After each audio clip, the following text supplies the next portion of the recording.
I just wanted to make this video for a couple of reasons. Namely, the fact I want to clarify a few things that happened while I was in AGDQ 2020, and the other reason being I just need to get some things off my chest because otherwise I may be able to not move on.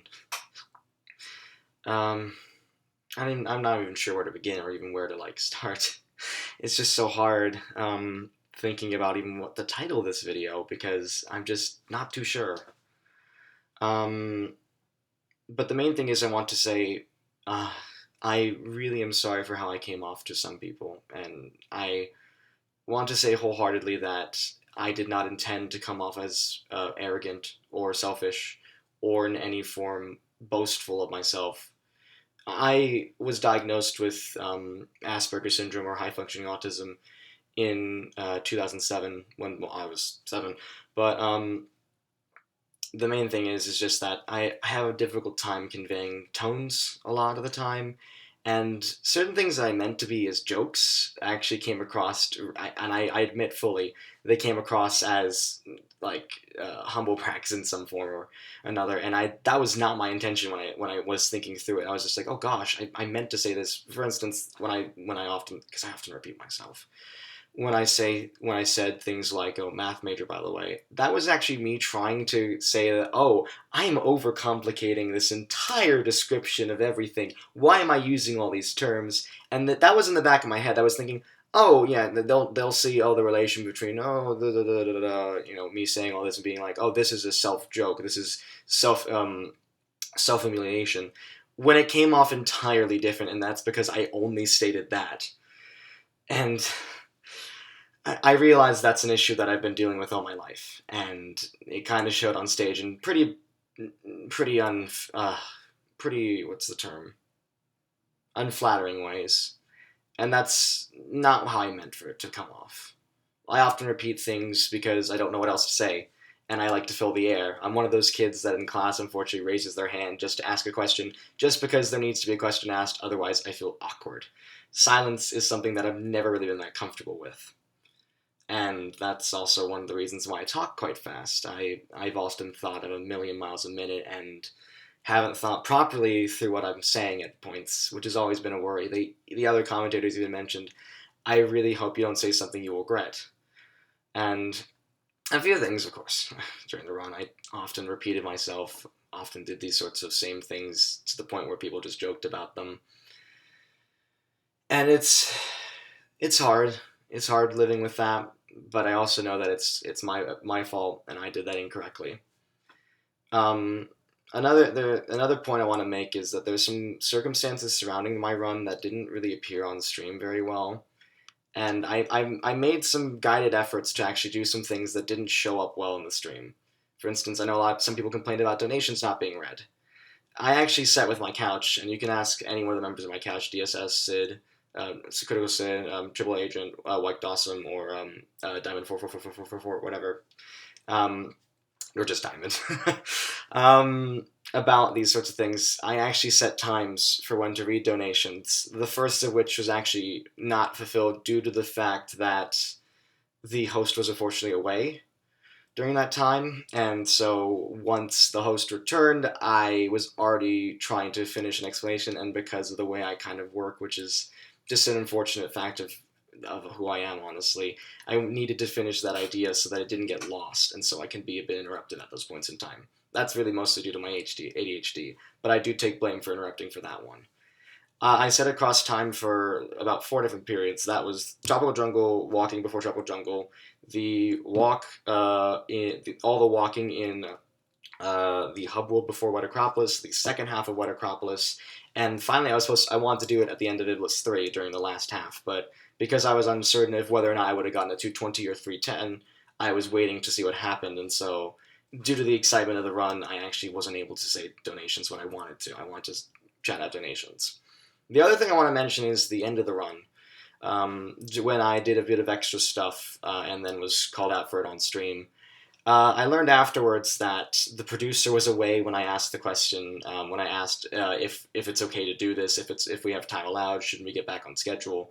I honestly only really had the experiences that I knew from the GDQ runs I watched at this event. because my internet honestly has been so terrible before that I wasn't really able to watch GDQ at the time, and I never really found a reason to watch GDQ much after the event, mainly because I'm someone who can't really keep attention for that long even. It was difficult to keep attention for that long during the run. So it's I'm trying to think of it, like I didn't even know the producer was away until Mike Uyama told me afterwards about it, and then I realized I put two and two together and went, oh wow, okay. I I felt like I kind of was dropped out for that, but like things happen. This not only were we going up for a great, I mean, Dwayne Angus did great, absolutely wonderfully, and so I was learning that he also the producer had to talk with Angus himself, so that would go smoothly. But also, I learned at the time that the donations page actually started to mess up, which is fitting because it's '06, it's broken, it's terrible.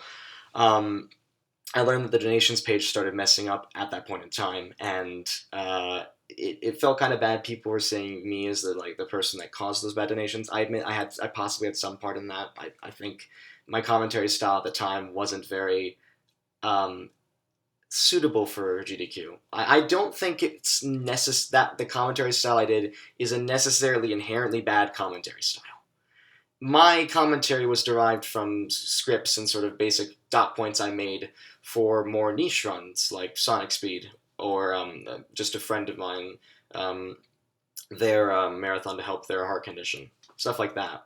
And so I was used to smaller crowds and more crowds that were probably more aware of what the game originally was and therefore needed more in-depth explanation, or actually asked for or wanted more in-depth knowledge of the game. And I was told by Sid himself that, hey, a lot of the time, a lot of people who watch DDQ don't know games that well. Or I shouldn't say that. That's not what I mean. That's not. No. This is one of the examples of what I mean when I say things. You say things on stream for an hour, and then people make judgment calls about all that for the rest of the time. And I'm not someone who can make a flawless statement in just thinking things over. But Sid essentially stated, hey, a lot of the people that watch DDQ often don't know the games as intensely as you do. You can't make that assumption, and I kind of did at times. I kind of went. I thought explaining everything would be the way to get over that. Would be the thing. Oh, if I just talk about it the entire time, no one needs to have played the game in order to understand all these things. And then I realized I talked too much, repeated myself, and didn't leave time open that could have been used for both donations and other commentators to speak up. And that was out of pure nervousness and out of a need to fill the air with something. But now I've learned. I've definitely learned from some of the feedback I've gotten, and I know one. I'm going to try to speak slower. It's not going to be easy because I've always been known for fast speaking. Literally, any of my friends know that. Second thing is I will try to speak less if I ever get back into a GDQ. I will try to be more concise and be less repetitious. And I will definitely try to think more about whether the comments I'm saying are towards myself or towards the game. Because in all honesty, I wasn't thinking of myself at that time. I was trying not to. I was trying to do this and thinking of my grandmother. I am someone who cannot justify an action if it's for myself. I just can't. I always make sure to ask people if they're okay with something first before I do anything. I absolutely cannot live with the fact that I've done something selfish, and I do not want to live with that fact. I try to put myself out there as someone who can help others, as someone who's willing to help others any day or any time of night, day, whatever, and get back to them even if I'm busy. I don't care about myself enough to put myself above my friends. I just don't. But the main thing I want to take from this is that I know some people still won't be satisfied even with this response. I know it's for an event of 150,000 people watching just online. It's going to be hard to get one that's a home run for everything. And my run had flaws in its commentary, and my run had flaws everywhere. I'm still satisfied with it overall. To be honest, I don't think for a first to try that was bad. I didn't know how it felt, didn't know what it was like, didn't know any of the feelings I would be experiencing that day, and I was so nervous you wouldn't believe. You can ask Kung Fu if you don't believe me, because I tripped over twice before and after the interview due to the nervousness. It it's a lot. It's a lot to take in, and I sort of went back to those base instincts of what I learned at previous marathons that may have not been the best fit for GDQ, because people who watch a Sonic marathon will know what Sonic games are and will know the basic premise and will want to know more details about that. People at GDQ tend to watch in because, oh, speedrunning's interesting, speedrunning's pretty cool. I like speedrunning, but I don't. But I realize that my style can easily overwhelm people, and for that I apologize sincerely.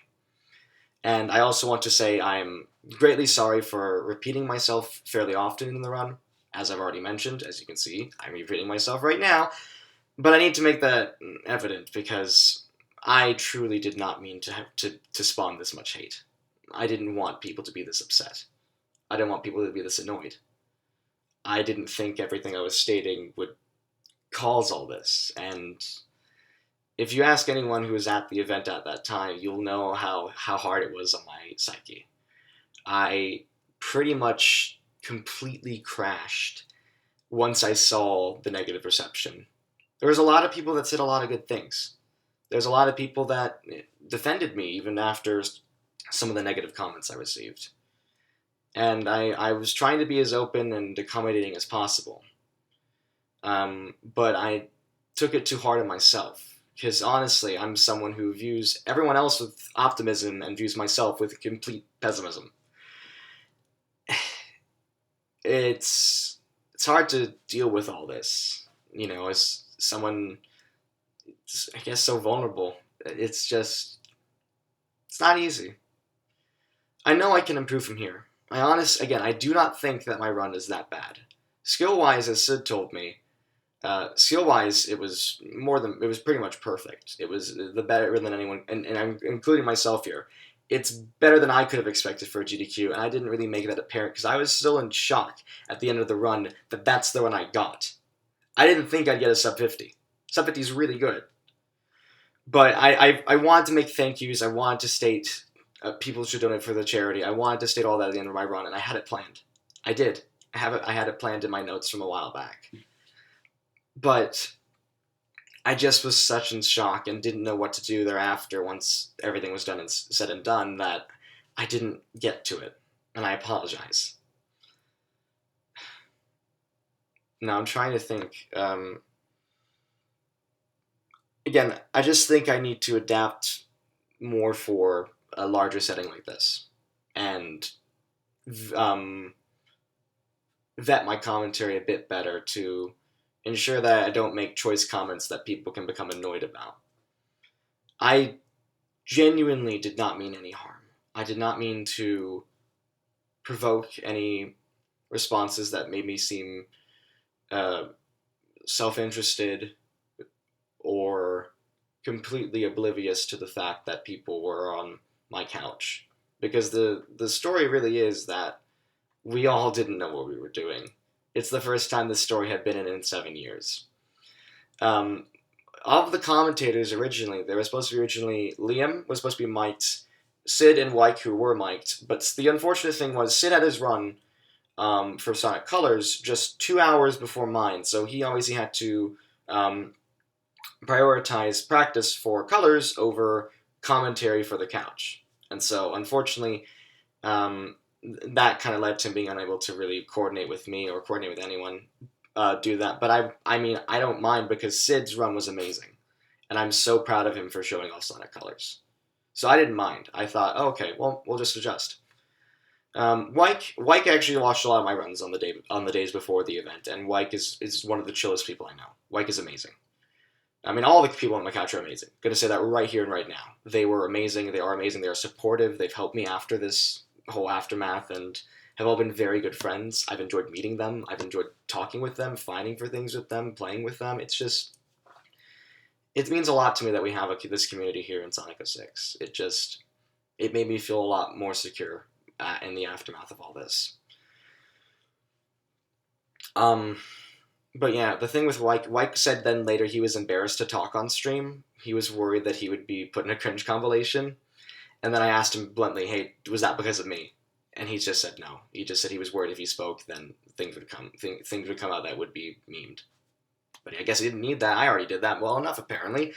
Uh, um, and the thing was, Liam actually convinced DSS about literally right after my interview to become a commentator on the couch. And I kind of went, oh wow, okay. I love DSS. DSS was an amazing competitor, and he's one of the most amazing people in the Sonic speedrunning community. He is so well versed and so well respected.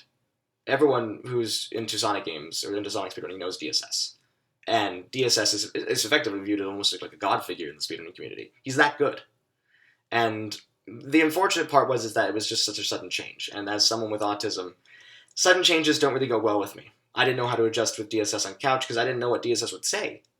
I didn't know what really any of my commentators would say because none of them really had the chance or opportunity, other than Mike, to see my run through and see where they could fill gaps or where we should split up commentary. It was just we really didn't, and I take personal blame for this as well. There wasn't really a plan in place for what to do, how to split commentary and between the runner and the couch. So we all opted for, hey, we'll just let the runner, we'll let Focus do most of the talking, because I've done solo commentaries at events before. So that was we thought that was the safest bet to avoid any annoyances or any weird configurations. And apparently that didn't work out too well. It seemed to not go too well with a lot of people. And I realized that you can't carry a run by yourself. At that point, I felt like I had the whole world on my shoulders after that, and it was very pressuring.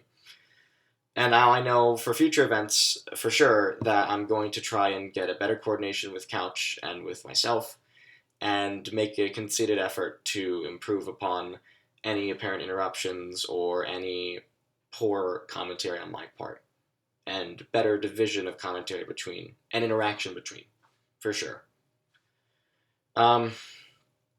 I'm not sure what to say else other than I'm really uncertain what to say at this point. It feels good getting this off my chest, because I wanted everyone to know that this is my perspective with this. This is what I felt. And I wanted everything that I said to really go towards the category and not the game, not me as the player. I was trying to just describe Silver's story, how the category is, how the route is, how much we've all improved it over time. I wasn't really thinking of myself in the moment.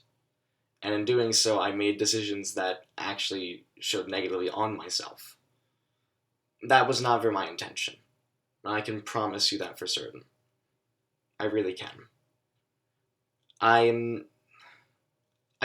do want to say, if anyone does believe that people can change, I hope I can change for the better in future events, not just GDQ, any sort of marathon I do, to do better with this. I don't want this to cloud over everything. I started running when I was 12, and I didn't even think I would get here until it happened one night in October, and then I had to do the shift from 11 to 3 a.m. just because I thought, oh, the schedule's not going to come out until PST 11:59, and so it came out well before my shift. And, at least I got to help someone cover a shift that they needed, so I took it well in the end. But it's just, I don't want to be arrogant. I don't want to be self-centered. I don't want to be annoying. And I know for a lot of people I'm an acquired taste. I'm someone who is hard to get to know at first. Either you get to know me really well because I'm really open and I talk too much, and you, for some reason, like that. It's hard to believe that there are people like that, but I have a good amount of friends that shown that to be true. Or you find me to be a bit hard to get to know at first, and that's an inevitability, unfortunately. I think so. I will try my very best to improve from here and be a better commentator overall, because I do not think I'm a bad person. I just don't. I really believe that I want to make the world a better place, and that my actions there were not self-intended and were intended just to show, look how impressive this run is. Silver's story is so broken, everyone. Look, it's neat. But my tone at times came across as, oh, look at me doing this, I've done this, only I can do this. And that really, really was never what I wanted. And I apologize more than sincerely for that. I guess with now that I'm doing this for 20 minutes, people probably analyzed every single part of this video trying to find holes, but I don't know. It's just, sometimes people can never be satisfied, but I'm trying my best here to show that I'm apologetic. I'm not, wasn't exactly aware of some of the impacts my words had, and that I hope people still enjoyed AGDQ 2020 and my run as a whole, even if there are those hurdles of my poor inhibitions that lead to me interrupting everything, lead to me talking over people, lead to me trying to assert myself to show something else. All these points are things I need to work on. They're lifelong things for someone with high functioning autism. It's never easy. Every social interaction feels like a JRPG game with 7 different dialogue trees, and you need to figure out how to predict them in advance. That's how it feels. I heard that from someone else, but that's such an accurate feeling you don't even know. It's hard to look ahead when you don't even know what to expect. And I guess with that, I want to say I hope everyone does still support GDQ. There was a lot of other amazing runs. I want to say that again. I'm very sorry if you didn't enjoy the run. If you found my commentary very poor, very ill mannered. I will work on that for sure. Things like that can only get better with time. And for being my first event, I personally believe I didn't do that bad a job. And with that, I want to say thank you for watching this. And I hope I can make a better difference next time, if such a next time appears.